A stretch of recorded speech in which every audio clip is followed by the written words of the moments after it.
Hello there. Welcome back to Sean by the Fire. Today's video is Chapter 17 of Redwall, Book 1. Please enjoy listening. Chapter 17. Ragier was hopelessly lost. Separated from Clooney, he could not think for himself. Scuttling off down the road in the wrong direction, he had kept on going in a state of funk. Frightened by the sound of a bird chirping suddenly, he rushed blindly into Mossflower Wood and pressed on, deeper and deeper into this strange new territory. It was only with the arrival of pale dawn that he stopped, slumping down under some bushes. Exhausted, soaking wet, and dispirited, he curled up into a wretched damp ball and slept. Sometime about mid-morning, Ragier was awakened by the sound of footsteps. As Matthias tramped past, he lay low, silently congratulating himself. What a find! A little mouse. He would take him prisoner and bring him back alive to Clooney. That way, he could gain some prestige. Clooney might even forget that he panicked and deserted at the Abbey. Matthias risked a swift glance over his shoulder. There was a rat clumsily trying to stalk him, a fat, awkward-looking rodent, but nevertheless an enemy. The young mouse strode onwards, his mind working coolly and without fear, confident that he could handle the situation. Breaking twigs underfoot, stumbling ineptly from tree to tree, Ragier watched the mouse and fantasized. There was 6 of them, Chief. They tried surrounding me, but I fought like a devil. And then I says to myself, Ragier, says I, you'd better capture this last one and fetch him back for the Chief to question. Then Clooney will say to me, Oh, Ragier, good old Ragier. I knew I could depend on you. Why do you suppose I took you along in the first place? Made for bring food and wine for my old pal Ragier the Brave. Yes, and then I'll pat the Chief on the back and say, By Satan's whiskers, you old rodent, have you never thought of retiring and let me lead the horde? Why, with a gallant warrior like me and come thwack. A long, whippy larch branch sprang forward suddenly. It crashed into Ragier's head, poleaxing him. Matthias stepped out of hiding, rubbing his hands. It had been a strain holding the branch back for so long. Uncoiling Shadow's climbing rope, he bound Ragier paw and claw to a sturdy oak. The young mouse could not afford to wait around for the rat to regain his senses. There was still a deal of traveling to be done. He pressed onwards, leaving his senseless enemy bound to the tree. The rain stopped. Within minutes, the hot June sun burst down on Mossflower as if an apology for its absence. Clouds of steaming mist arose from the woodland floor, mingling with the golden shafts slanting down through the trees. The birds began singing. Each flower and blade of grass was decked out in jeweled pedantry with necklaces of sparkling raindrops. The sudden warmth flooded over Matthias, cheering him onwards. Humming a tune beneath his breath, he strode out with a will, almost breaking from the cover of the trees, straight out into the flat meadowland. He checked himself just in time. Directly ahead lay a vast, overgrown area, which was neither pasture nor meadow. It was the common land that had once belonged within the curtilage of St. Ninian's. Matthias crouched at the edge of the woods. He could see the back of the church. There were 10 or 12 rats patrolling it, some distance away. Before he dealt with that problem, there was still the common land to be crossed. Clumps of thistle and slight ground hummocks would be his only cover. The young mouse spoke his thoughts aloud. This could present a little problem. A strange voice answered him. Problem? Little problem? Well, at least it's not a fully grown adult problem. Matthias squeaked aloud with fright. Whirling about, he looked for the source of the mystery voice. There was no one about. Taking a grip of himself, he squared his shoulders and called out boldly, Come out here this instant, and show yourself! The voice answered. It seemed to come from directly in front of him. Show myself indeed. How many pairs of eyes do you want, young feller? Eh? Funny state of affairs. Bless me soul. What? Matthias narrowed his eyes and looked hard. Still nothing. I warn you, come out and show yourself, he shouted irritably. I'm in no mood for playing games. As if by magic, a lanky hare popped up right beside Matthias, an odd patchworked creature. His fur was an ashen hue with blots of grey and light brown flecked white on the underbelly. He was very tall, with formidable hefty hind legs, and a comical pouched face, topped off with 2 immense ears, which flopped about on their own accord. With a courtly, old-fashioned manner, the hare made a leg, bowing gracefully. His voice carried a slightly affected quaver. Basil Stag Hare, at your service, sir. Expert scout, hind leg fighter, wilderness guide, and camouflage specialist. Liberator of tender young crops, carrots, lettuce, and other such strange beasts. Pray tell me, whom I have the pleasure of addressing, and please state the nature of your little problem. Matthias decided the peculiar hare was either slightly mad or tipsy, but his outmoded manner was certainly friendly. The young mouse humoured him accordingly, bowing low with a paw at his waist. Good day to you, Mr. Basil Stag Hare. My name is Matthias. I am a novice in the Order of Redwall Mice. My immediate problem is to cross this land to the church over yonder without being discovered by the rats who are guarding it. Basil Stag Hare tapped one of his huge feet gently on the ground. Matthias, he laughed. What an odd name to be sure. The young mouse laughed back as he replied. Not half as odd as your own name. Who ever heard of a hare being called Basil Stag? The hare disappeared momentarily. He reappeared next to Matthias. Ah, well, hare's the family name, don't you know. My parents named me Basil. Well, the old mater wanted me to be called Columbine Agnes. Always longed for a young lass, she did. But why stag? Matthias inquired. Noble creatures, stags, the hare sighed. Did I ever tell you I want to be one? A magnificent royal stag with great coat hanger antlers. So, I went down to the jolly old river one night and christened myself Stag. Had 2 toads and a newt as witnesses, you know. Oh yes. Matthias was unable to hide his merriment. He sat down and chuckled. Basil started chuckling too. He sat down beside Matthias.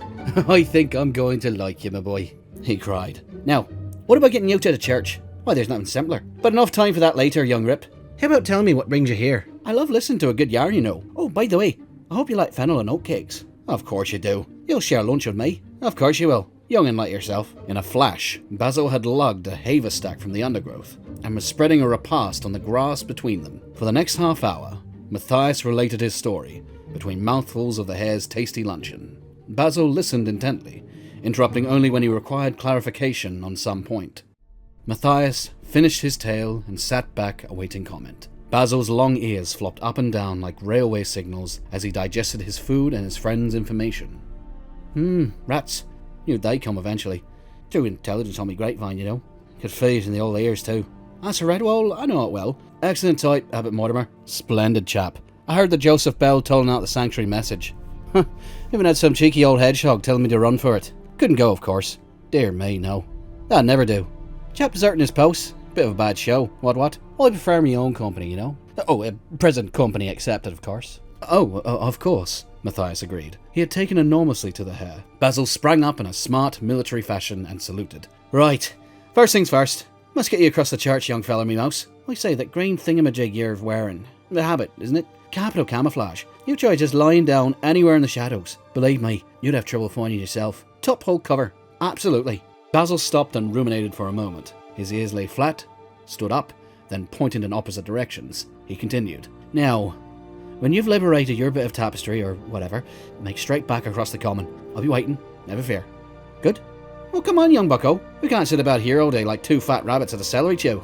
Open at 'em. Quick's the word and sharp's the action. Nip about a bit, young'un. Again, Basil vanished, only to reappear some 3 yards out on the common. Come on, Matthias. Tack to the left and wheel to the right. Bob and wave, duck and wriggle. Look, it's easy. Matthias hurried to follow, keeping in mind Basil's instructions. Surprisingly, they seemed to work perfectly, and before long the 2 friends had covered nearly 3/4 of the common land. Matthias could even count the whiskers on some of the rats. He covered his mouth with a paw to stifle a giggle. It really is quite simple, isn't it, Basil? The hare bobbed up beside him. Capital! Bongo! Like a duck to water, young feller. Float me ears if you aren't the best pupil I've ever had. Oh, by the way, is there anything I can do to help? Matthias stopped and looked serious. Yes, there is, Basil, but I feel reluctant to ask you to involve yourself in my fight. Basil Stag Hare snorted. Rubbish! My fight indeed. Do you fondly imagine I sit there munching at the old nosebag while some ugly great rodent and his band of yahoos run about conquering my countryside? Never let it be said in the mess that Basil Stag Hare was backward and coming forward. Ask away, Matthias, you young curmudgeon. The hare puffed out his narrow chest and stood with paw on heart, his eyes closed and ears standing straight up. He awaited orders. The young mouse, hiding a smile at Basil's noble pose, said admiringly, "Oh, Mr. Hare, you do look heroic standing like that. Thank you." Basil opened one eye to look at himself. Yes, he did look rather gallant, a bit like the monarch of the glen or the stag at eve. Not that a young mouse would understand anything of that nature. Matthias expressed his wishes to the stag. Would it be possible for you to create some kind of diversion while I'm getting the tapestry? Could you keep the rats occupied, Basil? The hare twitched his ears confidently. Say no more, laddie. You've come to the right stag. Listen carefully. You cut across the flank to their left. They took a piece of planking out of the fence by the lich gate, and that's where you'll slide to. When you've got what you came for, then make your exit the same way. I'll be somewhere about, keeping an eye on you. Right, off you go. Matthias went swiftly, still remembering to bob and weave as Basil had taught him. He made it with ease to the fence, glancing back to check on his companion. Basil went into a speedy run. He cleared the fence top at a bound and tapped the nearest rat on the back. I say, old thing, where's this later feller? Clooney or Looney, whatever you call him. Completely staggered, the rat stood slack-jawed. Basil left him and popped up beside another rat.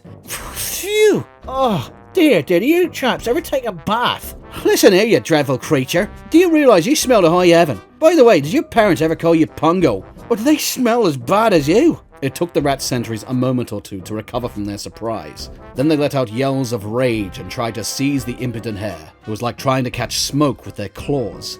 Basil ran rings around them, keeping up a steady stream of insults and adding to the rat's bad temper. They shouted angrily. Grab a big skinny rabbit, lads. Big skinny rabbit yourself, cat's mate. Oh, stick his damn guts in a pike! Temper, tut tut. Such language, if your mother could hear you. Blast! He's as slippery as a greased pig. Some of my best friends are greased pigs, bottlenose. Oops, miss me again, you old butterfingers, you. Matthias chuckled quietly and shook his head in admiration. He watched 12 rats falling over each other and bumping heads as they chased his friend around the common land. Every now and then, Basil would pause and strike his noble stag attitude, letting the rats get to within a whisker of him. Nimbly, he would kick out with his long, powerful legs and send them all sprawling in a heap. Adding insult to injury, he danced around the fallen sentries, sprinkling them with daisies until they arose, cursing him to continue the chase. Wary that there might be other rats about, Matthias climbed into the church through a broken stained glass window. He dropped down into the Lady Chapel. The young mouse wrinkled his nose in disgust. The beautiful old church was rank with the odor of rats. Furniture was overturned, statuary broken, walls stained. The pages of torn hymn books lay about everywhere. Where was the fragment of tapestry? And where was Clooney with the rest of his army? Instant realization sent a laden weight thudding into the pit of Matthias's stomach. They had gone to attack Redwall. Clooney must have the tapestry with him. Matthias felt sick at the thought. Hastily, he climbed back out the window. Halfway across to the fence, he noticed a small shed. Somebody was pounding upon its locked door and calling his name aloud. Matthias! Matthias, quickly, over here in the hut! Through a small gap in the door, he could see the Vole family. Their paws were tightly bound. Colin Vole huddled pitilessly on some dirty sacking in a corner, while Mr. Abram Vole and his wife battered away at the door with their paws tied together. Matthias called through the crack to them. "Stop banging! Stay quiet! I'll have you out of here as soon as I can break the lock." Matthias cast about for something that would force the padlock and hasp. Doubtless some rat had the key, but there was no time for that. By a stroke of luck, he found an iron spike that had been thrown at Basil by one of the rats. Forcing the spike in the hoop of the lock, Matthias levered away.